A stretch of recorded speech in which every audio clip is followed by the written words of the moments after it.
yes, it absolutely was a cover-up. Right? Yeah. The authorities knew, the police knew, the councillors knew, the MPs knew, the media knew, and they went out of their way to cover this up. And so this is going to be a detailed look at just some of the examples of how they covered this up, because this is just atrocious. It's absolutely atrocious, and speaks to a Britain whose time, I think, is past. Right? Yeah. So the sort of 2000s consensus of the Love Actually, Keir Starmer types being in control of the cultural narrative and handing that down through the institutions and through proliferating that through the culture to make people essentially be complicit in terrible crimes. So I'm going to lean heavily on work that Sam Ashworth-Hayes has done here. Sam is a columnist at the Telegraph, and he's just doing superb work on the grooming gangs, frankly. He's doing a really, really, really excellent job of uncovering these monumental flaws in what has happened. And not even flaws, deliberate policy. So beginning with the police turning a blind eye. So this was a particular case in Rotherham where the grooming gang was the abuser, the Pakistani adult man, was abusing a girl in a car next to the police station. The police caught him in the act, and they said, well, what's going on? And he said, well, she's doing whatever. And they ignored it and then just wandered off as if this was completely normal. That's unbelievable. Yes. It's just infuriating. Mm-hmm. And the obvious question is, why would they not pay attention to it? Why would they just dismiss it? No idea. I mean, she's literally like 13 or something, and they can see into the car. They can see what she's doing. They can see that he's making her do it. They can see that he's like, I mean, what was he, 44 when he was finally arrested? So in his 30s maybe, like, and they just decided, no, blind eye to that, not our problem. Or that's inconvenient, that's uncomfortable, we're not going to deal with this. And so they just wandered off. And so you've got other examples, right? So in another case, when the police found a missing victim in a car with her abusers, they told her she'd get the men in trouble, right? So, you can file a complaint, you can press charges, but you will be getting these guys in trouble, right? Police often stop cars in which CSA-12 was with her abusers, that's the victim herself, but took no action even after finding out her age and that she was missing from care. One police officer told me that I was what was going wrong in our society and that I was the type of person bringing about a bad society. Another one said that we were going to get these men in trouble because we wanted to act like child prostitutes. So again, this comes from allegedly the Gordon Brown government putting the circular that Nazir Afzal claims, but I can't find any evidence of the general attitude is these children are choosing this lifestyle, and so in fact the moral burden falls on them. So you're 12 or 13 and you're being trafficked and raped, and that is, as far as the police are concerned, your choice, and you're the bad person here. This is very hard to believe. I think any person who would say this is just obviously engaging in very, very corrupt activities. It's, you know what? I've got lots of friends who are from other countries, who find it hard to believe, but it's totally believable if you were growing up in Britain or living in that a 12-year-old can consent. Sorry? That a 12-year-old can consent. Oh, no. It's not that. No. Obviously, a 12-year-old can't consent. What I mean is that the attitude of the people can be flipped into this... more trusting. Sorry? That they are more trusting with respect to... No. The attitude of the authorities, okay. right? So obviously, the authorities are completely in the wrong here. And they should have identified, there's a 12-year-old there with an adult man.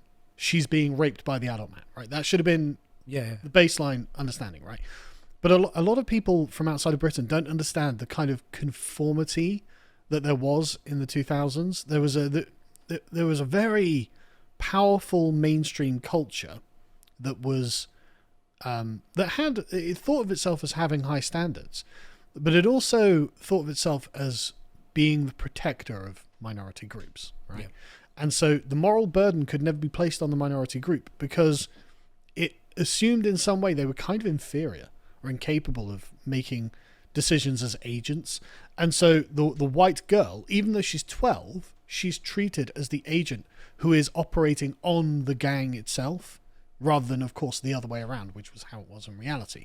And so this whole stinking attitude pervaded all of these institutions, and it came from the Labour Party's sort of paternalistic racial condescension towards minority groups.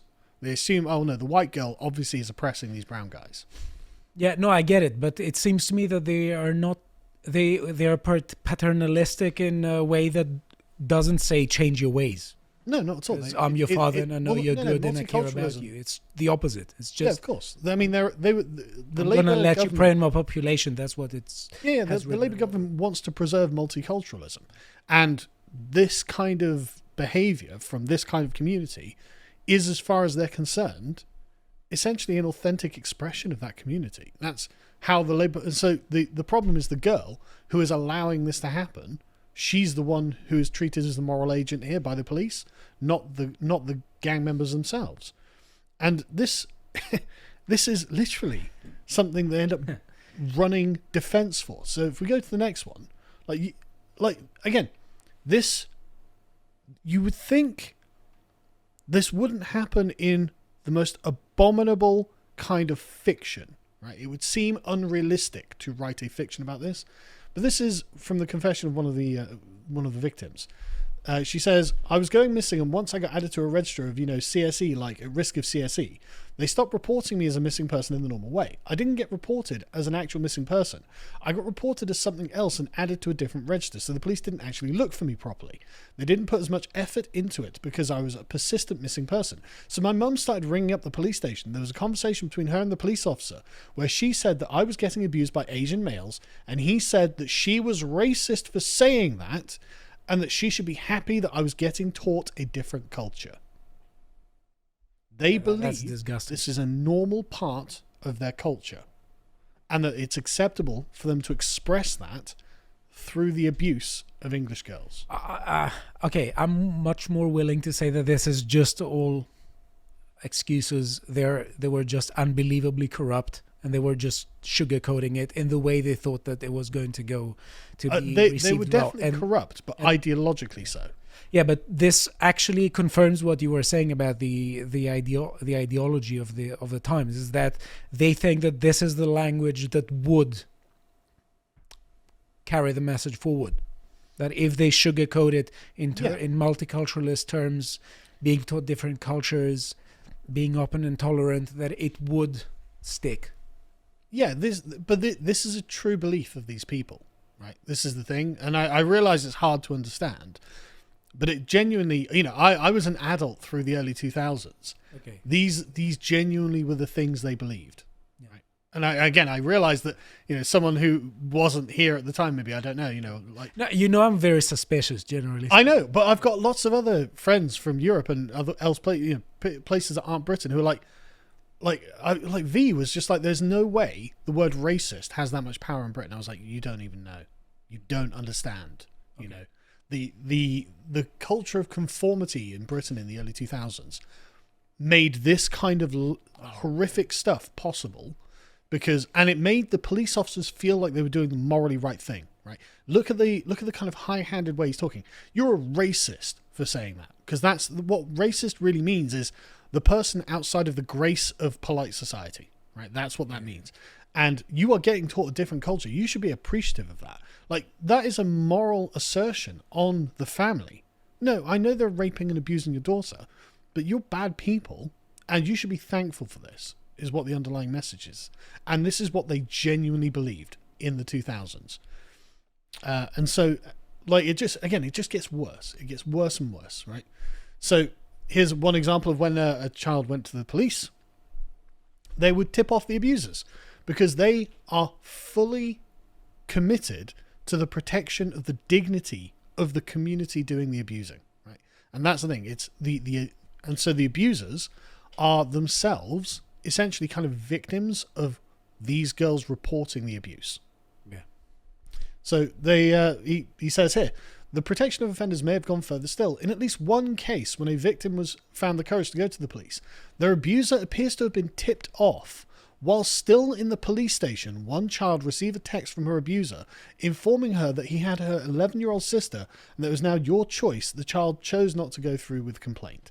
As in, by the way, the girl you've been abusing is at the police station about to level charges against you. You just thought you should know. And then, so they then text her a threat to make her drop the complaint. That is the police completely being complicit, completely defending and being in bed with the grooming gangs. Again, you just have to understand the culture of the time. I swear to God. So is it like that they were saying that by accusing them of sexually abusing you, you're an obstacle to their integration? Yeah, well, yes, but what they're doing is trying to protect the reputation of the Pakistani community in Britain. Yeah. And if you aren't consenting, this child isn't consenting to their own abuse, then that means that this community is doing something very, very bad to another community. Yeah. Right, repeatedly. And this will gather them a stigma and make, essentially, it will bring forth racism. And it would harm the multiculturalist narrative. Absolutely, it will harm the multicultural utopia, and it will be a justified creation of racism in Britain. And so these girls have to have been making this choice for themselves, and it's under this rubric of, if you admit that this is a problem and if you push this forward, then you are essentially harming the Muslim community in Britain. That is why the police are on the side of the abusers and not the abuse. They view themselves as trying to protect the entire community. Anyway. Question, was it the police or was the police ordered to do so? Because I can understand police officers who are closer to people being a bit resistant to this, but then you have a politician calling there are definitely going to be some people in the police force who are resistant to this, right? However, many of the police are not exactly our best and brightest. Okay. They don't really know why they're doing this, but they do have their orders and they will follow their orders. This will happen in all places and all times, by the way. They will do as they're told because they select for people who are compliant in these forces. And this isn't, they will see this, the institution itself is a big, powerful institution with many layers above them, and they're like, well, no, this is the moral justification you've been given, these are the orders, and so you kind of have to commit to that. So, and that's the culture of slow habituation into accepting evil. Yes. And because of and again, you've got to remember this sort of the powerful mechanism of conformity that the 2000s liberal culture of Britain had. You knew you were going to get moral reception from all of the institutions, the politicians, the police, the media, the councillors, everyone would have been on your side. Oh no, good, well done for preventing racism against the Pakistani community. Well done. That's worse than allowing them to rape children, right? So that they knew that they were leaning into safety by doing this, right? Which is why even now, none of these people have been arrested. They've probably still got their jobs. Like, they're probably still on the beat as it is now, right? So there's been no comeuppance for this at all. But anyway, let's carry on, because it's not like Telford Council were in any way exempt from all of this. Again, as Sam's pointing out, right, similar concerns apply to the council. This is specifically in Telford Council, where anxieties over appearing racist saw safeguarding officers waving away concerns simply because the perpetrators were Asian. It was felt that some suspects were not investigated because it would not have been politically correct. Or it would have been politically incorrect. This is not to say that the council did nothing. Aware that taxi drivers were offering children rides for sex in 2006, it suspended licence enforcement for drivers, allowing high-risk drivers to continue practising. As opposed to jail. As opposed to jail for raping children. Like, again, I know from an outside perspective it is very difficult to believe all of this, right? Because it sounds preposterous, But you have to remember that they are worried that people will have a negatively characteristic view of this minority community. And as people who are dogged multiculturalists, they are insistent on defending the honor and reputation of the community. And they will do anything. They will go to any lengths to not be called racists, right? To negatively characterize a minority community is the highest bad in this moral framework. And they know it, and this is why it keeps coming up. It was entirely born out of fear of accusations of racism. And this is what the Telford inquiry found. So, just to be clear, right, the people they were defending were themselves massive racists, right? Incredibly racist. So, Charlie is another person who's done, along with Sam, incredible work on all of this. And honestly, I'm very glad I can showcase it, right? So, he gives the example of the Rochdale ringleader, who repeatedly just said, well, look, everything being said against me is all white lies. As in, it's just racial lies. So, and again, he obviously targeted only English girls for racist reasons. And this is a persistent thing. This is from, what's the chap's name? Peter McLaughlin's Easy Meat, right? Where in the Rochdale case, he says, and again, it's the same guys. It's the same guys, right? We are the supreme race, not these white bastards. Yeah. Why? So the ruling anti-racist philosophy of multiculturalism is directly protecting virulent racists. It's all about who is the ally of the left at each moment. Yes. But they are doing everything they can to protect the good reputation of insane racists. People who literally will say, we are the supreme race. Like, this is mad. Absolutely mad. It's maddening to have to deal with. Right? And the thing is that none of this is new. Right? None of this is new. It's just coming to light now. This has all been in the public domain for a long time. They could all have found this if they wanted to. They just didn't want to. And I've been talking about this since 2014, since the Alexis J report came out. So anyway, the institutions of this country are preposterous. They're just preposterous. So, again, they knew that this was based on religion and ethnicity.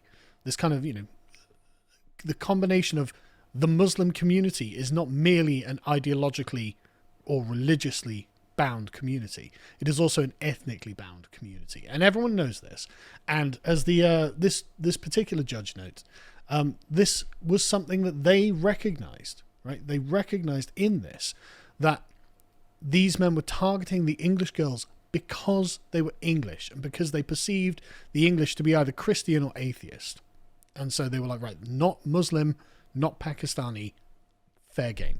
Right? And this, again, it's been known for a long, long time. And weirdly, they decided, what we're going to do is stop recording the ethnicity of the suspects. That's incredibly suspicious. That's the admission of guilt. It's the admission that we failed.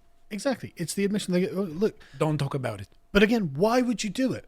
Why would you do it unless you were determined to protect the good reputation of that particular community? Yeah. That's all that could be for. That reminds me of Machiavelli, who says at some point in the prison, if you want to do something that's going to be deeply unpopular, do it fast and people will forget about it and carry on with their lives. Yeah. Yeah. So that's a loss. That's an admission of loss. Yeah, that is. But again, the only reason to do it is because, like, from a practical policing perspective, you'd be like, okay, I need to know what kind of person I'm looking for. But if they don't record it, they have to have no practical reason not to record it. It has to literally be, we know what the response will be, and we don't want to stigmatize the community. Yeah. And so if this community keeps producing these problems, then we'll just literally stop recording it so it doesn't have to come up again. And of course, Keir Starmer and his government are not interested in carrying on the inquiry. And I think it was Ben Habib who put it best on GB News recently when he says, look, I actually don't want another inquiry because we have plenty of inquiries. There's been loads of inquiries. What I would like, and I agree with him completely, is that the police and any other authorities involved should be arrested and charged with being complicit. And they should go to jail. And I completely agree with him on that. If you would like to watch the full uncut version that is also uncensored, head on over to lotuseaters.com to find out more.